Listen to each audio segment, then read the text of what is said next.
So Dr. Seuss had it right. Did you know that Dr. Seuss only used 50 words to write the entire Green Eggs and Ham book?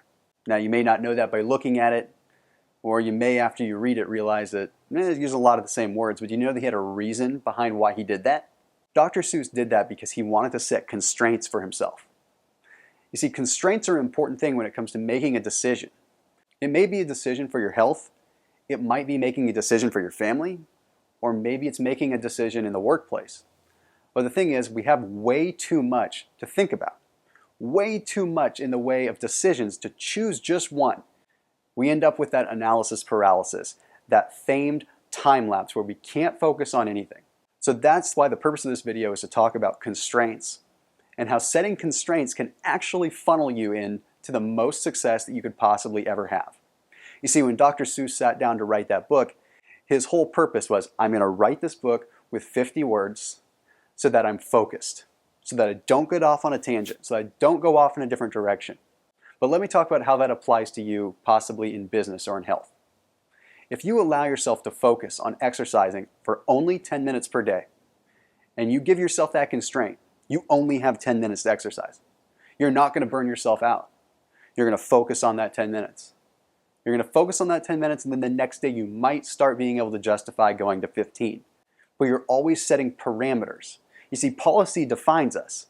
And when policy is set in place by other people, oftentimes we resent it. We resent that policy because it's not us that is setting it for ourselves. When we set strict constraints on what we can choose to do, it funnels us in that right direction.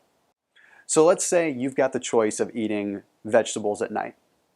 Have you ever asked your spouse, what veggie do you want to have? What side do you want to have with dinner? And it turns into a 20-minute ordeal of trying to figure out what you're going to have. Now, what if you were to say, do you want broccoli or do you want carrots? It's going to be that much easier to make that decision. You see, you're setting constraints for yourself.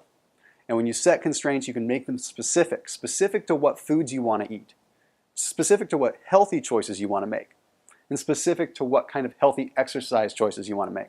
So let's talk about it in the business world. You know, you're flooded with ideas constantly.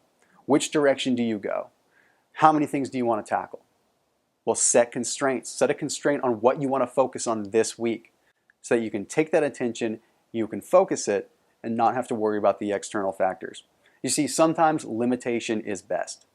Because as business people, we've got these grandiose ideas and we want to execute on all of them.